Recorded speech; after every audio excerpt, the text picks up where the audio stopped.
Hello everyone, good morning all of you. यह है अपनी सुबह की हिंदी अनिवार्य की क्लास और इसमें आज हम पढ़ेंगे थर्ड चैप्टर है कवि कुंवर नारायण साहब, जिनकी रचना है कविता के बहाने और बात सीधी थी पर।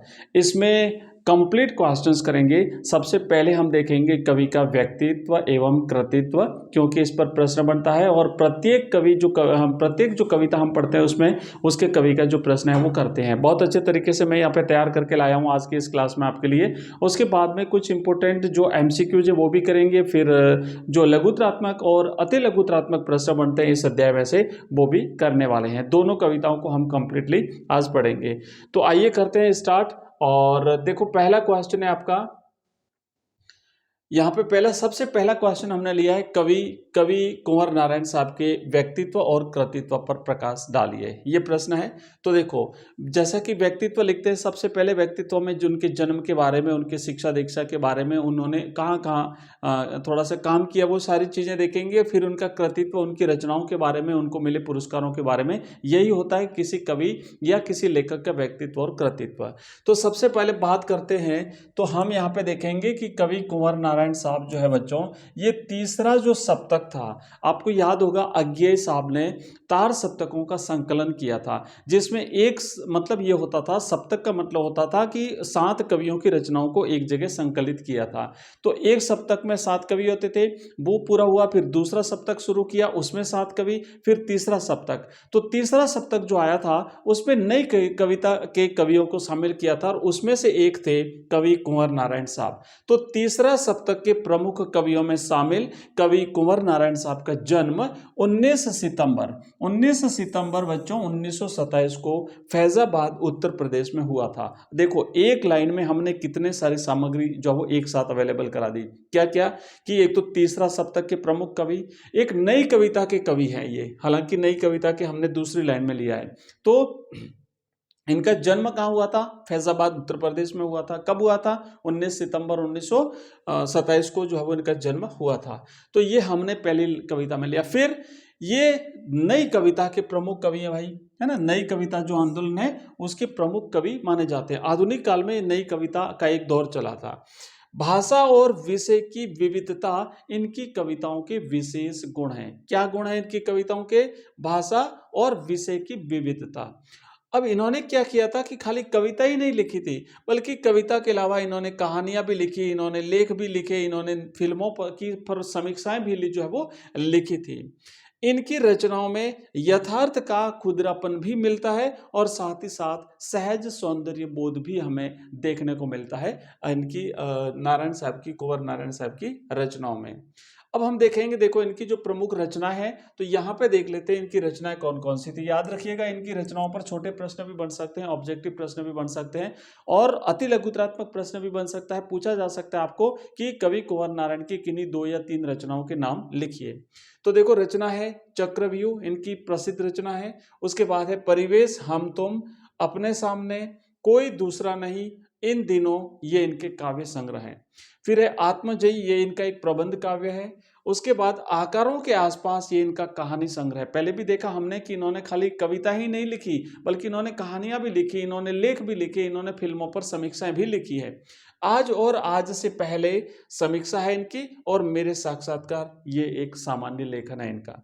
इसके बाद जब इनको सम्मान कौन कौन से प्राप्त हुए अगर बात आती है, तो देखो व्यास सम्मान मिला, लोहिया सम्मान मिला, प्रेमचंद और साहित्य अकादमी पुरस्कार मिला, ज्ञानपीठ पुरस्कार मिला, कबीर सम्मान जैसे अनगिनत पुरस्कारों से इनको सम्मानित किया गया है।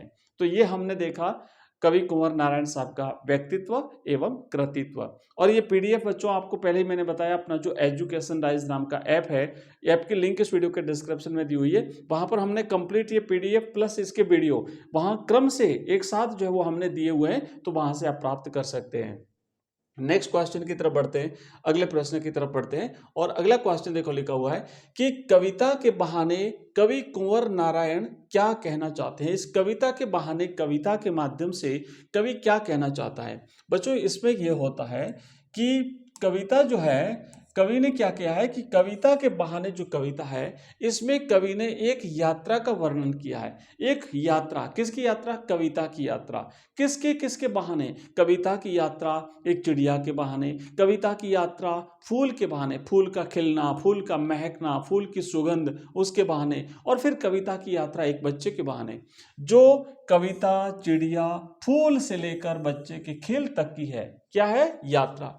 कवि ने चिड़िया के उड़ान के माध्यम से उसके उड़ने की सीमा बताई है। मतलब क्या होता है कि कवि ने क्या किया है कि जैसे चिड़िया उड़ान भरती है अपने पंखों के माध्यम से, उसी तरीके से कविता अपने कल्पना रूपी शब्दों के माध्यम से उड़ान भरती है। उसी तरह फूलों के खिलने, सुगंध देने और मुरझाने की भी एक सीमा है, लेकिन बच्चों के खेल में किसी प्रकार की सीमा या कोई बंधन नहीं होता है।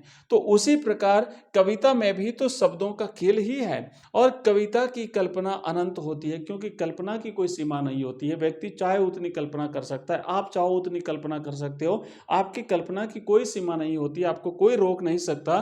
तो इसलिए कविता जो है, क्योंकि कवि कल्पना करके ही कविता लिखता है शब्दों का जाल अनंत है, इसलिए जहां भी रचनात्मक क्रिया की बात आती है वहां सीमाओं के बंधन स्वतः ही टूट जाते हैं। यही बात कवि कहना चाहता है इस कविता के बहाने, कविता के माध्यम से।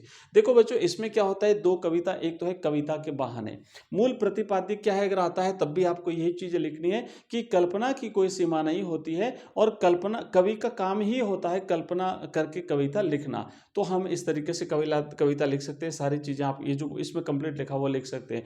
दूसरी जो अपनी कविता है वो है बात सीधी थी पर, तो उसका अपन आगे प्रश्न देखेंगे, उसका प्रतिपाद्य क्या है, उसका मूल कथ्य क्या है, आखिर कवि उसके माध्यम से क्या कहना चाहता है। हालांकि उसका सीधा सीधा अर्थ है भाषा की सहूलियत पर बात कवि ने करी है। तो आगे बढ़ते हैं, देखो नेक्स्ट प्रश्न की तरफ। और अब यहां पर हम लेंगे, हालांकि इसमें हमने जो सप्रसंग व्याख्या वो भी शामिल करी है, हम अभी आगे इसको भी करने वाले हैं। तो अब प्रश्न ये बनता है, छोटे छोटे कुछ ऑब्जेक्टिव टाइप के प्रश्न भी साथ में कर लेते हैं, कि कवि कुंवर नारायण साहब का जन्म कब हुआ था। तो देखो बच्चों, अभी हमने देखा, जो हमने इनका परिचय किया था, तो वहां हमने देखा कि इनका जन्म जो है बच्चों वो 19 सितंबर है ना, 19 सितंबर 19 सितंबर 1927 को फैजाबाद उत्तर प्रदेश में हुआ था। तो राइट आंसर है देखो 1948 1927, ये रहा ऑप्शन बी जो है वो इस प्रश्न का सही जवाब है। 19 सितंबर 1927 को कवि कुंवर नारायण साहब का जन्म फैजाबाद उत्तर प्रदेश में हुआ था। नेक्स्ट प्रश्न है, कवि कुंवर नारायण की प्रमुख रचना है कौन सी है? चक्रव्यूह है, सीढ़ियों पर धूप, चोटी की पकड़, जनता का आदमी। तो बच्चों राइट आंसर रहेगा ऑप्शन अ चक्रव्यूह, क्योंकि सीढ़ियों पर धूप अज्ञेय की रचना है। इसका राइट आंसर है चक्रव्यूह, जो है ये कवि कुंवर नारायण साहब की प्रसिद्ध रचना है। अभी हमने जो इनकी रचना देखी उसमें चक्रव्यूह सबसे पहले पे लिखा हुआ है। नेक्स्ट है, कविता के बहाने कविता का उद्देश्य क्या है? कविता के बहाने का उद्देश्य बच्चों क्या है? यांत्रिकता के दबाव में कविता का अस्तित्व रहेगा, कविता में केवल दिखावा मात्र है, वर्तमान में कविता के वजूद के प्रति आशंका। तो सही जवाब है ऑप्शन स, कि वर्तमान में कविता का अस्तित्व खोता जा रहा है। तो इस खोते हुए अस्तित्व को लेकर के उजागर करने के लिए ये एक जो है वो कविता रची है। नेक्स्ट प्रश्न है कि कविता के बहाने कविता में किस किस की तुलना की गई है? तो देखो एक्चुअली इसमें 3 पद हैं, और 3 पद है। एक कविता की तुलना चिड़िया से की है, दूसरे में कविता की तुलना फूलों के खिलने और मुरझाने से की है, और तीसरे पद में कविता की समानता बच्चे के साथ दिखाई गई है। तो राइट आंसर क्या रहेगा बच्चों, कि कविता और फूल की, कविता और चिड़िया की, और कविता और खेल की, इसके साथ तुलना और समानता दर्शाई गई है। नेक्स्ट प्रश्न है, कविता की उड़ान होती है कैसी होती है? सीमित होती है, असीमित होती है, सरल होती है, या जटिल होती है? तो भाई कविता की उड़ान तो असीमित होती है, क्योंकि कविता कल्पना रूपी पंखों के माध्यम से उड़ान भरती है, और कल्पना की कोई सीमा नहीं होती, असीमित होती है। इसलिए कविता की उड़ान भी कैसी होती है बच्चों? असीमित होती है, उसकी कोई सीमा नहीं होती है। नेक्स्ट प्रश्न है, कविता के पंख लगा उड़ने के माने से क्या तात्पर्य है? कविता कैसे पंख लगा करके उड़ सकती है? तो देखो, कविता सारी सृष्टि में उड़ान भर लेती है, कविता के पंख लग जाते हैं, कविता उड़ने में चिड़िया से प्रतिस्पर्धा करती है, या चिड़िया उड़ सकती है, कविता नहीं उड़ सकती। तो बच्चों राइट आंसर क्या रहेगा, कि कविता सारी सृष्टि में उड़ान भर सकती है। मतलब जहां जहां कविता को पढ़ा जाएगा, जहां जहां कवि कल्पना करके कविता लिखेगा, तो कविता उड़ान भर सकती है कल्पना रूपी। पंखों के माध्यम से। नेक्स्ट प्रश्न है कि कविता और फूल में क्या समानता होती है? तो बच्चों कविता भी खिलती है और फूल भी खिलते हैं। तो समानता क्या है? कविता नहीं खिलती, फूल खिलते हैं, या फिर कविता समाप्त नहीं होती, फूल झड़ते हैं, कविता फूल दोनों खिलते हैं, या बिना आलस्य के कार्य नहीं होता। तो राइट आंसर क्या है कि कविता फूल दोनों खिलते हैं, ये है दोनों में समानता। कविता भी खिलती है, फूल भी खिलते हैं, ये समानता है। समानता पूछा है तो समानता बताना है। अगर अंतर पूछा जाए कि दोनों में अंतर क्या है, तो बच्चों ये अंतर ये लिखना है कि फूल मुरझाते हैं जबकि कविता मुरझाती नहीं है, तो ये दोनों में तुलना की गई है। नेक्स्ट है कि बिना मुरझाए महकने के माने पंक्ति का आशय क्या है? इसका क्या तात्पर्य है कि कविता जो है ना बिना मुरझाए महकती रहती है जबकि फूल मुरझा जाता है। तो राइट आंसर क्या रहेगा यहाँ पे कि कविता कभी नहीं मुरझाती है, कविता हमेशा हमेशा खिलती रहती है, कविता हमेशा हमेशा सुगंध देती रहती है। अगला क्वेश्चन है कि कविता एक खेल है बच्चों के बहाने, पंक्ति का भाव क्या है? कविता एक खेल है, बच्चे खेलने में बहाने बनाते हैं, कविता खेलने में बहाने बनाती है, कविता बच्चों के खेल के समान असीमित उड़ान भरती है, या फिर कविता में सीमित कल्पना की उड़ान होती है। तो राइट आंसर क्या है कि जिस तरीके से बच्चों के खेल में कोई बंधन नहीं होता, बच्चों के खेल की कोई सीमा नहीं होती, बच्चों के खेल में किसी प्रकार का कोई भेदभाव नहीं होता, उसी तरीके से कविता जो है इसकी भी उड़ान असीमित होती है, वो भी कोई भेदभाव नहीं करती, कविता की उड़ान असीमित होती है। नेक्स्ट प्रश्न है सब घर एक कर देने के माने पंक्ति का आशय क्या है? इसका अर्थ क्या है? सब घर एक कर देना से क्या तात्पर्य है? तो बच्चों कि कविता की भावना सबके लिए एक समान है, खेल में सब बच्चे अलग अलग हो जाते हैं, बच्चे खेल में सब घरों को एकमेव कर देते हैं, या बच्चे खेलने के लिए सभी घरों में जाते हैं। तो सही जवाब है कि कविता की भावना सबके लिए एक समान है। कविता किसी को छोटा बड़ा या ऊंचा नीचा नहीं मानती है, वो सभी को समान भाव से जो वो लाभान्वित करती है। अगला क्वेश्चन है कि बात और भी पेचीदा होती चली गई, क्यों? क्या कारण था? भाषा का चमत्कार दिखाने के चक्कर में, या फिर सीधी भाषा के चक्कर में, उसे पाने की कोशिश में, या भाषा से बाहर आने के कारण? तो बच्चों सीधी सरल भाषा थी, लेकिन भाषा को अलंकारिक बनाने के लिए, भाषा को चमत्कार पूर्ण बनाने के लिए जब उसमें विशिष्ट क्लिष्ट शब्दों का प्रयोग किया, तो भाषा का चमत्कार दिखाने के चक्कर में भाषा क्या हो गई बच्चों? और ज्यादा पेचीदा होती चली गई। नेक्स्ट प्रश्न है कि तमाश बिनों की शाबाशी और वाह वाह पंक्ति में वाह वाह कौन करता है? ऑप्शन 1 है तमाशा देखने वाले करते हैं, ऑप्शन 2 है विद्वान लोग करते हैं, ऑप्शन 3 है मूर्ख जो अर्थ नहीं समझते और भाषा को जटिल बनाने वाले। तो सही जवाब है मूर्ख जो अर्थ नहीं समझते, वो केवल वाह वाह करते जाते हैं। इसका सही जवाब है ऑप्शन स। नेक्स्ट प्रश्न है 15वां कि बात की चूड़ी मर गई, बात की चूड़ी मरने पर क्या परिणाम निकलते हैं? ऑप्शन 1 कि बात पर जोर जबरदस्ती से होती है, बात जोर जबरदस्ती से होती है, वह भाषा में बेकार घूमने लगती है, भाषा को समझने लगता है, या भाषा से डर लगने लगता है। तो बात की चूड़ी मरने से मतलब ये होता है बच्चों कि वह भाषा में बेकार घूमने लगता है। आपने देखा होगा जो कील होती है, कील एक तो होती है जो अपन उसको हथौड़े से मार करके उसे अंदर दबा लेते हैं तो वो उसमें लग जाती है। एक होती है जिसकी चूड़ी होती है ना, गोल गोल अपन घुमा के पेचकस से उसे टाइट करते हैं। अगर वो उसकी रिंग अगर वो खत्म हो जाती है तो फिर वो घूमती रहेगी लेकिन उसमें कसाव नहीं आएगा। तो इसी तरीके से बात का क्या होता है कि बात की जब चूड़ी मर जाती है तो फिर बात ऐसे ही घूमती रहती है उसके समान, है ना, चूड़ी के समान। चलिए आगे बढ़ते हैं। नेक्स्ट है कि भाषा को सहूलियत से बरतने का क्या आशय है? भाषा का सहजता से प्रयोग करना चाहिए, या भाषा को तोड़ा मरोड़े, या भाषा को घुमाए फिराएं, या भाषा को उल्टे पलटे? तो सही जवाब है कि भाषा का सहजता से प्रयोग करें। जो सीधी सरल तरीके से भाषा समझाई जा सके उसी शब्दों का प्रयोग करें, ज्यादा जटिल शब्दों का प्रयोग नहीं किया जाए। नेक्स्ट है कि बात सीधी थी पर कविता में किस पर व्यंग किया गया है? ऑप्शन 1 है जिस भाषा में चमत्कार हो उस पर व्यंग किया है, जिस भाषा में सहजता हो, जिस भाषा में आडंबर न हो, या फिर जिस भाषा में बनावटीपन न हो। तो बच्चों जिस भाषा में चमत्कार हो, जो चमत्कार पूर्ण भाषा, जो अलंकारिक भाषा, जो जटिल भाषा की हो उस पर व्यंग किया गया है। उनको कहने का तात्पर्य है कि भाई सिंपल सीधी सरल भाषा में कोई भी बात हमें समझा देनी चाहिए। नेक्स्ट है कि बात सीधी थी पर कवितांश का वर्ण्य विषय क्या है। इसमें किस चीज का वर्ण्य विषय से तात्पर्य है, क्या चीज समझाई गई है इस कविता के माध्यम से? भाषा की सहजता, भाषा की जटिलता, भाषा का रहस्य या भाषा का उद्देश्य? तो बच्चों राइट आंसर है भाषा की सहजता पर बल दिया गया। भाषा की सहजता को समझाने का प्रयास इस कविता के माध्यम से किया है। नेक्स्ट क्वेश्चन है, अब देखो ये रिक्त स्थान वाले तो हुए पूरे। अब कुछ कुछ अति लघुतरात्मक प्रश्न है जिनको भी हम देख लेते हैं। क्या है कि कुंवर नारायण की किन्हीं दो रचनाओं के नाम लिखिए। तो जब हमने इनका काव्य परिचय, इनका व्यक्तित्व और कृतित्व जब हमने लिखा है फर्स्ट वाले क्वेश्चन में, तो वहां पे हमने इनकी सारी रचना लिख दी है। तो आप कोई भी दो लिख दीजिए, चक्रव्यूह लिख दीजिए, परिवेश हम तुम लिख दीजिए, और भी अगर कोई आप लिखना चाहे तो लिख सकते हैं। नेक्स्ट प्रश्न है कि कविता के बहाने, ध्यान से समझिएगा, कविता के बहाने शीर्षक कविता का कथ्य स्पष्ट कीजिए। इसका भाव क्या है, इसका कथ्य क्या है, आखिर कहना क्या चाहता है कवि इस कविता के माध्यम से? तो देखो बच्चों, ये जो कविता है ना, इसमें कविता चिड़िया की उड़ान और फूलों के विकास से भी अधिक काल्पनिक उड़ान और भावात्मक सुगंध वाली कविता होती है। क्योंकि चिड़िया की अपनी उड़ान की सीमा होती है, फूलों के अपने खिलने की भी सीमा होती है, वो दूसरे तीसरे दिन तो मुरझा ही जाएगा, लेकिन कवि की जो कल्पना है उसकी कोई सीमा नहीं है।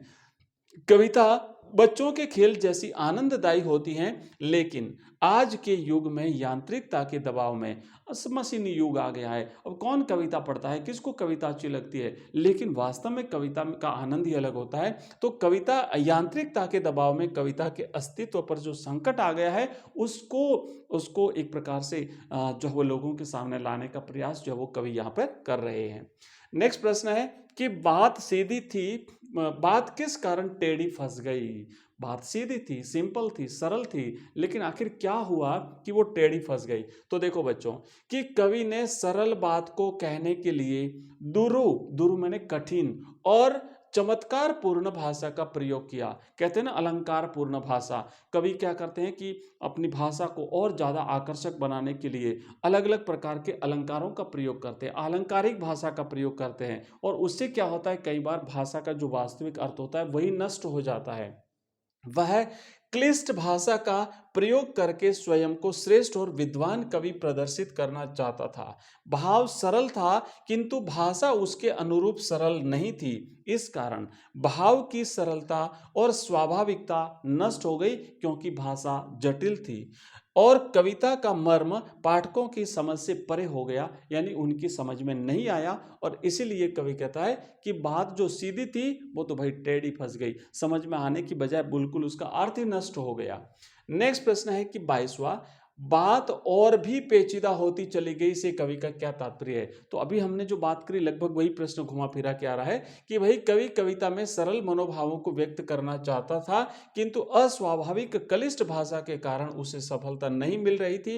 वह भाषा को संशोधित, अब जब नहीं समझ में आया तो फिर वो उन शब्दों को हटा के दूसरे शब्द यूज कर रहा है, फिर उन्हें हटा के फिर और अलग शब्द यूज कर रहा है, उसके पर्यायवाची कर रहा है, उसके असमानार्थी कर रहा है, तो फिर धीरे धीरे बात ही समाप्त हो जाती है, संशोधित करता है और वह अधिक दुरु हो जाती है। उसके साथ ही साथ उसका कथ्य यानी बात भी अस्पष्ट और प्रभावहीन हो जाती है, यानी वो बात ही अब तो समाप्त हो जाती है पूरी तरह से।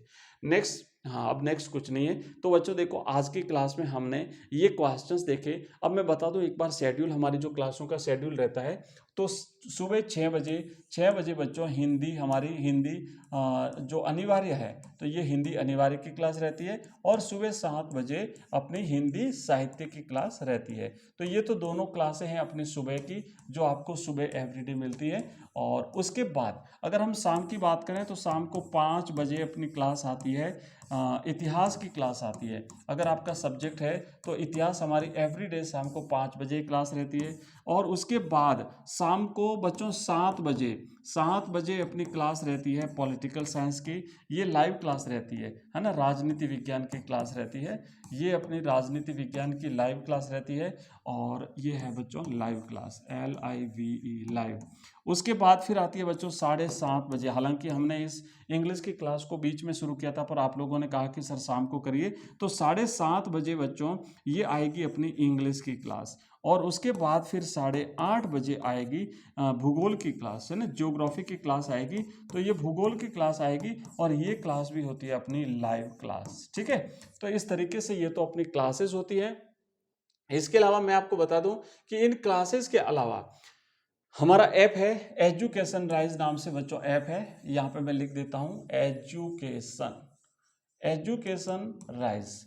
इस ऐप पर आपको कंप्लीट कोर्सेज मिलेंगे, हमारे सारे कोर्सेज हैं। ओनली 99 रुपये में हम आपको कंप्लीट कोर्स अवेलेबल कराते हैं, और इस कंप्लीट कोर्स में बच्चों हम आपको पीडीएफ के रूप में नोट्स अवेलेबल कराते हैं, उसका वीडियोस मिलता है, उससे रिलेटेड ऑनलाइन टेस्ट सीरीज मिलती है, वहाँ पे एमसीक्यूज टाइप के क्वेश्चंस मिलते हैं, ये सारी चीज़ें आपको यहाँ पे मिलेगी। उसके अलावा अगर आप ओनली नोट्स चाहते हैं तो केवल 11 रुपये में हम आपको नोट्स अवेलेबल करा रहे हैं, एक सब्जेक्ट के नोट्स आपको मिलेंगे 11 रुपये में। उसके अलावा बच्चों हमारी टेस्ट सीरीज़ हैं, तो टेस्ट सीरीज जो है ये भी आपको मात्र 11 रुपये में मिलेगी। इस ऐप में टेस्ट सीरीज दी हुई है, और ये ऐप डाउनलोड करने के लिए या तो आप प्ले स्टोर पे लिखेंगे एजुकेशन राइज, या फिर मैं एक नंबर देता हूँ, इस नंबर पे आप मैसेज करेंगे, व्हाट्सएप मैसेज 9079622989। इस नंबर पे जब आप हमें मैसेज करेंगे तो आपको हमारे सारे लिंक मिल जाएंगे, जैसे ऐप का लिंक मिल जाएगा, वेबसाइट का लिंक मिल जाएगा, प्ले स्टोर उसके जो हमारे प्लेलिस्ट है उसका लिंक मिल जाएगा, कोर्सेज का लिंक मिल जाएगा, व्हाट्सएप ग्रुप और टेलीग्राम चैनल का लिंक मिल जाएगा। ये हमारी जो लाइव क्लासेस चलती है ना, दोनों लाइव क्लास, उसकी पीडीएफ हम व्हाट्सएप ग्रुप और टेलीग्राम में शेयर करते हैं एवरीडे, जब क्लास खत्म हो जाती है तो उसके बाद में, तो वहाँ से आप ये पीडीएफ भी प्राप्त कर सकते हैं। और ये हमारी जो कंप्लीट जो अपन जो सीरीज लेकर के चल रहे हैं, हिंदी में 2000 हिंदी कंपलसरी और 2000 प्रश्न हिंदी साहित्य के, तो ये complete series PDF plus video दोनों आपको हमारे ऐप में मिल जाएगी, ठीक है। तो इस तरीके से ये हमारी जो शेड्यूल रहता है क्लासेस का, और ये सारे सब्जेक्ट हम पढ़ते हैं, बोर्ड एग्जाम्स तक हम लगातार इस तरीके से आगे बढ़ते रहेंगे। और अगर आपको क्लास पसंद आई हो तो बच्चों लाइक करके जाइए, वीडियो को बच्चों के साथ शेयर करिए, दूसरे बच्चों के साथ। मिलेंगे अगली नेक्स्ट फिर 7 बजे की क्लास में मिलते हैं, तब तक के लिए जय हिंद जय भारत।